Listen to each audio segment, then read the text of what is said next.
on. Yep. Hold on one second. Theo, Rossi, and Kim Coates. Oh. I'm right here. Who's this? Hey, Theo. It's Brian Levick. How are you? Hey, how are you? It's Theo, and there's Kim too. Yep, Kim's on as well. How are you guys doing tonight? I'm good, buddy. How are you?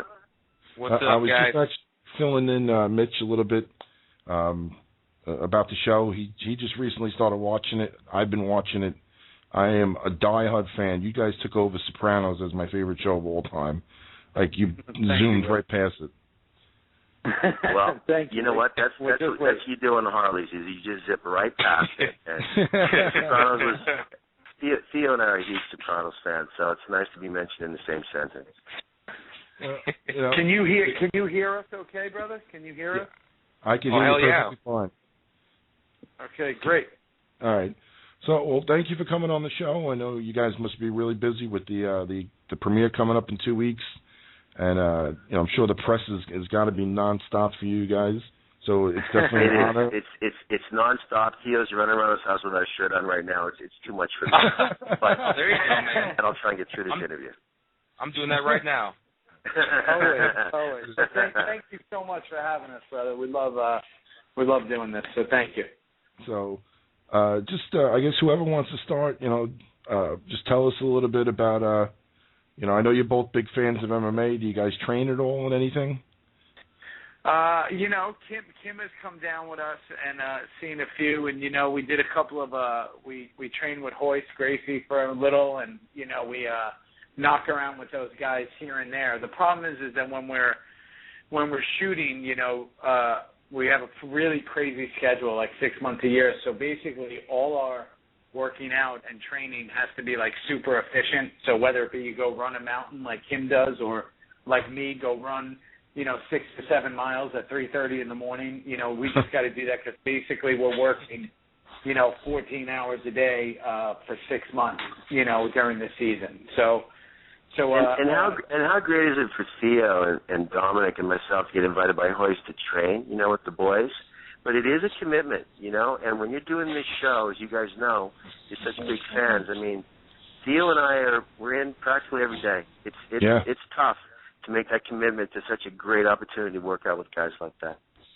Yeah, so what we do is we just go to every single event and we watch them do their business. Exactly. Now, I'm actually from Long Island. Well, we're both from Long Island. Mitch is actually stationed at Kirkland Air Force Base. He's in the Air Force. And but I'm still in Long Island, and I know you guys were at the Weidman fight. What was that like, capturing that live? Well, Chris is a good buddy of mine. Chris has been involved with my charity for a while now. My charity, Staten Strong, rebuilding homes after Sandy. And when we went, basically Kim and I, that was our first event where we were really going specifically with one person in mind to win. Usually we go as just fans of the actual sport, and kind of we have certain fighters that we're close with, but with Chris, other than Tito Ortiz, right? Other than Tito, that one fight, his final fight. But you're right. Keep going, Theo. Other than Tito, Uriah, Chael, all the guys we're buddies with. But when Chris, we had, we had a horse in the race. We wanted, and we felt like the only people in the arena, who believed in him, man. And I got to tell you, I talked to him. He texted me maybe like 2 hours before the fight, and that's when I knew he was going to win, because he was so calm from day one. Yeah. He never let the fight get to him, and I can just tell you, Kim will tell you, we went and we were with him after the fight, but that was probably the greatest fight I've been to, because the energy was through the roof. I'd never seen something like it. Now you guys have, season 6 premiering on September 10th. How pumped are you to for the season to air, and kind of talk about, I mean, obviously you can't put any spoilers out there, but in what ways was this season a little bit more different than some of the previous seasons of the show? Well, it is season 6, right? And that means there's only one more after this one. So in saying that, honestly, what a great happenstance, lucky, wonderful moment it is for all of us involved in the show, because it is on the other side of the mountain now. We are coming down that side of the mountain now, and it's full throttle ahead, and it is whether 22 of us die this year or no one dies this year. I'm telling you what, it is one ferocious looking season. So we're just trying to get through it, and it's emotional sometimes. It's very odd sometimes, but it's moving fast, and I think Theo will agree that we just literally started this thing. It seems like just yesterday, and 6 years have gone by, and the fans have been amazing, and I don't think they'll be disappointed in the premiere episode coming up December 10th. And we were also the premiere is wild. The premiere is wild. Well, I saw Kurt Sutter's tweet that we should be taking September 11th off to mourn a big member's death or something. So I'm biting my nails trying to figure out who it's going to be. Keep biting your nails. You could be, keep biting those nails until September 10th. Oh man. You never know. You could be talking to one of them, and you would never know. I know. It's just the way it. We are.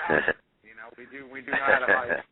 I got to tell you, Kim, I was so nervous in the last episode when you and Jax went up to that warehouse and Pope was meeting you there. First of all, there's two really great scenes in the show. I mean, there's a lot of great scenes, and all of the actors are awesome.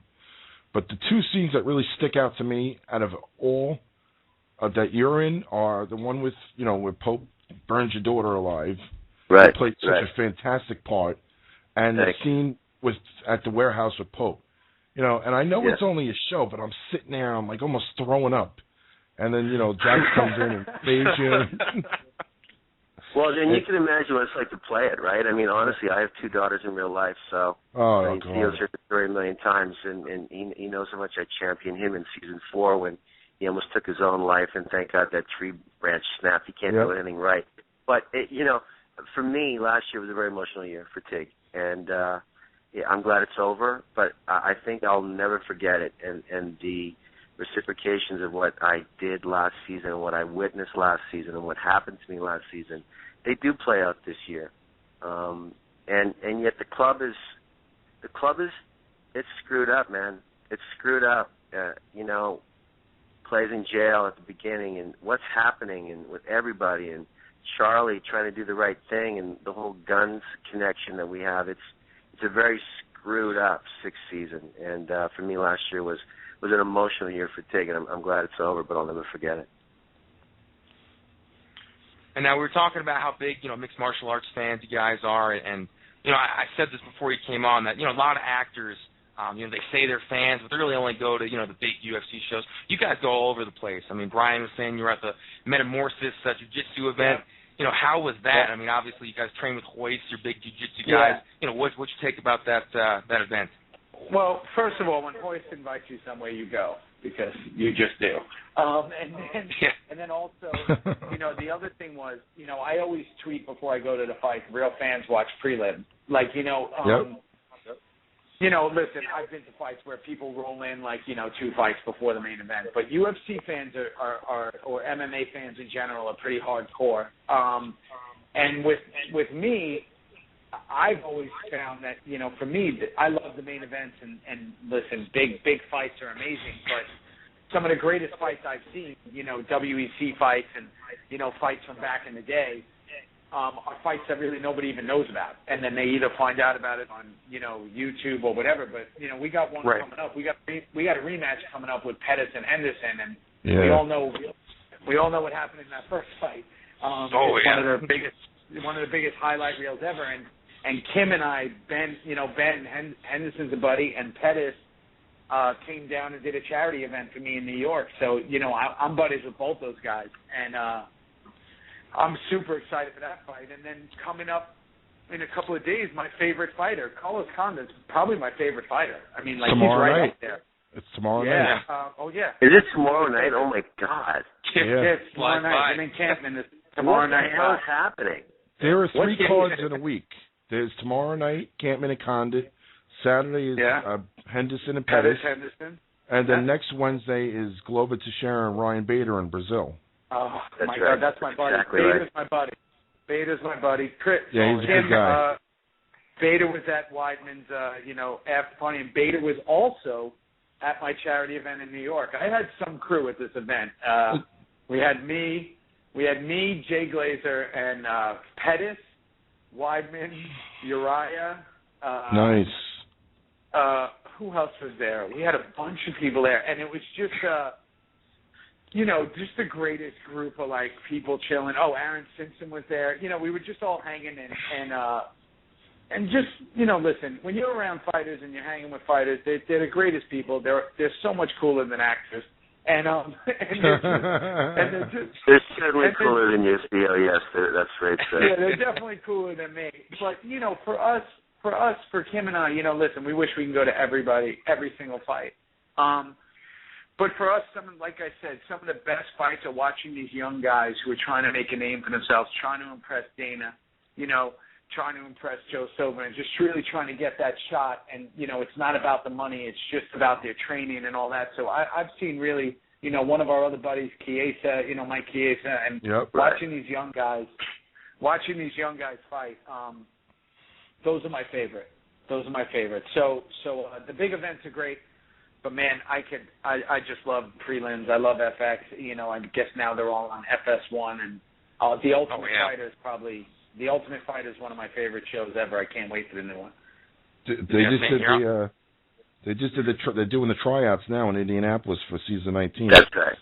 And a good friend of ours is actually there, Mike King. Keep your eye out for him. He's from Florida. Mike King. Yep, Mike King. Middleweight. He is a monster. Yeah. He's a beast. Wow. He's a killer. He's a walking, talking machine. The guy eats lightning and crafts thunder. They all do.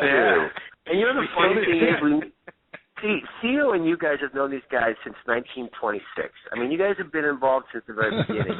I'm new to this. I'm 3 years in only, and Dana and I met in New York through Theo, and we've been best buddies ever since. And I'm telling you what. I mean, Tito, right? I did a big charity race with Tito, and he's a pal. GSP, I mean, these guys that now I'm following. Tim, you and Kane, you were friends with Kane before you even really started watching. Oh, for sure. And we did another Toyota charity race with Kane. And the big thing with Kane is every morning before we get on these Toyota, these little Toyota Scions that we're flying around with, I would jump on Kane's back. I would just jump on his back and just like fart around, right? And everyone would look at me like, yeah, and everyone would look at me like he's going to bend you in half. And Kane just let me just fart around and jump on his back, and I go, come on, make me tap out, you big son of a bitch, come on.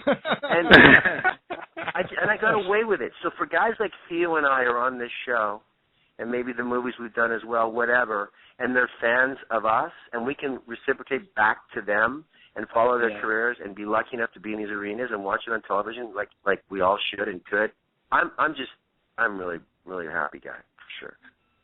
And Kane is, talk about an absolute beast. My God. Oh, yeah. Kane is the beast. Kane is an animal. So happy. Yeah.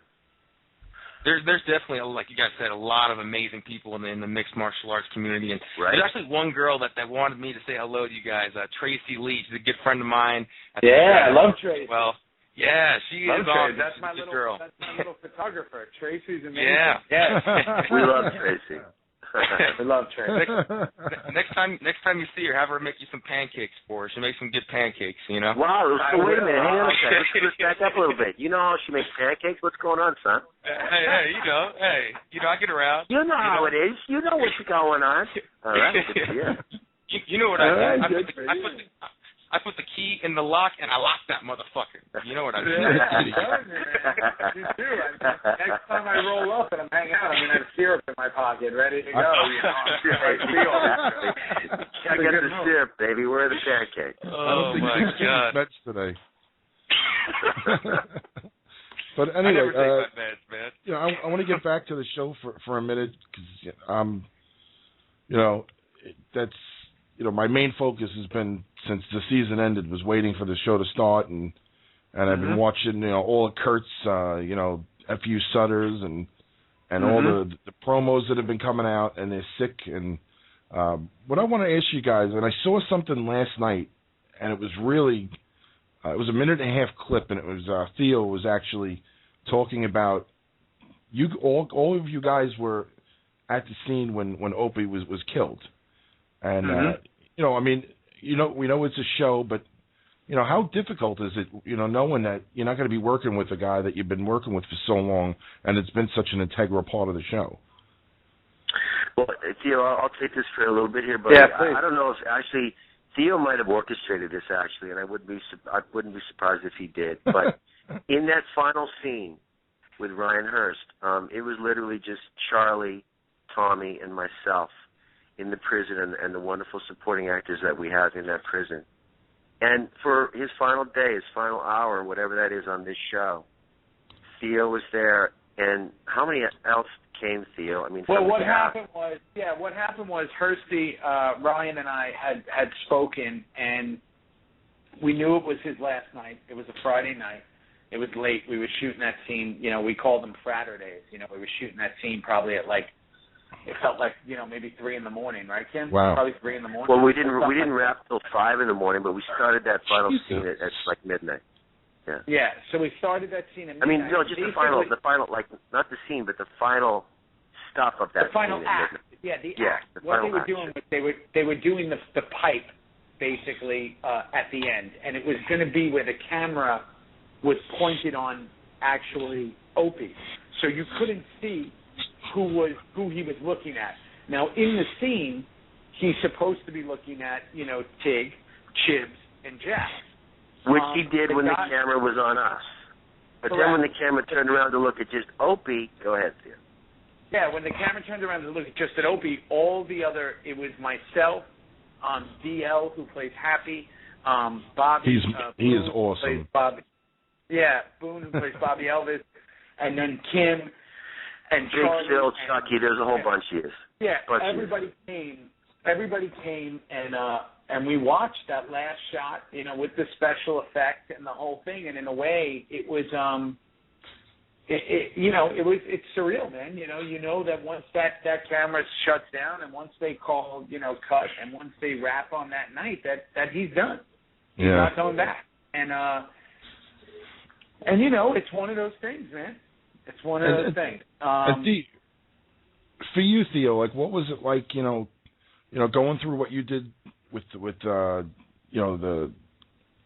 assistant DA and him coming up with your stuff on your father, and then also coming up, being redeemed, for helping Jax get played, and it had to be tough for both, going both ways. Doing all that. I mean, listen, I've said this recently, and again, Kim has heard this 1,000 times. I've been lucky enough, and I think Tim and I have both been really lucky, as in, we're two of the characters on this show that get to play almost every single emotion. We've done the comedy, we've done the dark drama, we've done the soldier, we've definitely done the tears, and the emotion. We've kind of Theo shows his stomach a lot. I show my ass a lot. That's very pivotal. Your ass shows his ass. I show my abs. Yeah. We're gonna make a production company called Abs and Abs. But the thing is we've been able to play all those, and the thing is it's amazing, and it's really, you don't really get to do a show that gets you to kind of run this whole gamut of different characters. It's almost like playing every season. You get to almost play like a different character. So for me, when that whole bit started with the stealing of the cocaine and the stuff with my father and the hanging and the committing suicide, and then really going into that emotional place, to walking through the minefield, to all that. Listen, it's just like Tim said with his daughter. It's amazing, and it's fun, and it's what you get in this business for. You know what I mean? It's what you start, because you want to do stuff like that all the time, and it's great, and we're really lucky because the fans seem to tremendously react to it. And since Kim and I think it was the 4th episode maybe that Kim and I started with that season 1, yeah. Season 1, Tig and Juice with the Doberman and the Crank. And Juice in the diaper. Yeah, Juice. If you go back to that no one looks better in a diaper than Theo Rossi. Nobody. Yeah, Kim's actually wearing that diaper right now. Right now, actually. There you go. Yeah. There you go. Yeah. He wears it when he's on set, and he's not even. He just wears it. I don't fight that. I don't fight that urge. I just do it. That's the way Tig rolls. Does it. He does it. But yeah, so at the end of the day, I mean, listen, it's great, and it's an honor, man. It's an honor to be working with all these guys. FX was my favorite network before, I ever got on it. The Shield was one of my favorite shows ever. So this is just, it's been great. And one last question that I have. I know Mitch has like one more too. I heard I just heard yesterday there's going to be like some type of like after show, or can you just detail us? Yeah, it's kind of a new concept. Anarchy afterward. What's it called, Theo? Anarchy afterward. Anarchy afterward. Yeah. I think I'm doing the first one, right, bro? And it's on right after the show? They haven't said yet, but my buddy from Chelsea lately, my buddy Chris Frangiola is hosting it. We're going to do a couple episodes. Right now it could be anywhere from 3 or 4 for a couple of different big episodes throughout the season. And what it'll include is, Kurt will come on and, talk for a little while, and then we'll have the celebrity guest, who's obsessed with the show, and they're throwing around a lot of different names now of other, celebrities and other actors and athletes and stuff who love the show. And then we'll have, 1 or 2 or a few of the actors, Kim, myself, whoever, on the show as well, and basically break down the episode and kind of go over it. And I think it's great because, we kind of do that on Twitter as it is. You know what I mean? Kim is new to Twitter, and he's been kicking ass on it. So, I am no longer a rookie, fellas. I am no longer a rookie. Let's just get that out right now. No, I didn't even know what a hashtag was. I still don't. But I don't know out there. What the hell is that thing? He doesn't understand. Like a hash He brown? still doesn't understand it. Yeah, he doesn't understand why it's important at all, and I just can't explain it. But he does it. He does it and doesn't ask questions. I'm so funny on the goddamn thing. I don't even worry about those tag hashes. I think I'm a poet and I don't even know it. Yeah. But basically, that show will be, great for the fans because Kim and I go all over the country, and like I've always said, we have amazing fans. So the more we can do for the fans, the better. So, Theo, hold on. Well, who was calling my cell phone? Man, what are you doing? Theo, I just wanted to, before we let you go, I know, like I said, Mitch has one quick question. I'm on Long Island, so, I'm 40 minutes away from Staten Island. Anytime you have something going on here as far as charity, I'm always willing to help. I work with the American Cancer Society. I have a heart condition. I've had a pacemaker since I was 3 years old. I work with, heart foundations, whatever I could do to help. Wow, that's awesome. You let me know, and I'll get you some signed stuff. I mean, you guys know a lot of fighters, but whatever, I can always get you stuff, too, if you're auctioning it off. You just let me know, just shoot me something on Twitter. All the time, brother. We're doing events constantly. Kim's charity has a really big event coming up out here, which is a super unique. Yeah, it's Hogs for Heart, and it's a really unique event. This is our second annual. Second annual, October 19th. It'll be all over soon, It'll be all over the area. Yeah, and what's so unique about what we get to do, and I did this in Staten Island with the gala with me, Kim, myself, and Ron Perlman. Ronnie, is, we do, we just did our boot ride for our other charity, the boot campaign this weekend. There were thousands of people there. We raised a ton of money for soldiers, for returning veterans, and with the stuff we do in Staten Island and Long Island and Jersey, basically we're everywhere, man. We got stuff going on with Sandy, we got stuff going on with the military, and then with One Heart Source, we got stuff going on with with Africa and Tanzania and all the dealing with the children there and the orphanages and all that, and One Heart Source. So we're kind of all over, and we're doing as much as we can when we can because that's what we do. That's awesome, man. I'd definitely be willing to help out as well. Like Brian said, I'm the same way. And anything out there that that's charitable, I'm there to help, man. So you just let me know. I wanted to ask you about another one of my favorite MMA girls, and somebody who's actually part of your show, Natalie Sky. What do you think about her? She's very hard to look at. She's very hard to look at. It's really tough for me when she's on set. There's nothing about her that's very, pretty or beautiful, imagine. or it's really tough for me. I can't answer that question. Natalie's the best.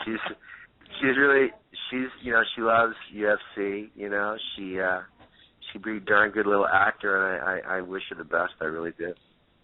Yeah, Natalie came down and supported the boot ride this weekend, and she's she's been doing great things. She's been doing great things, and she's friends with all those lunatics too. So we get to all roll at the event and hang out. It's always a good day when it's a Diosa day on the set of Sons of Anarchy. Oh hell yeah, Jackie boy, this place is fantastic. That's one of my favorite. That was Chibs.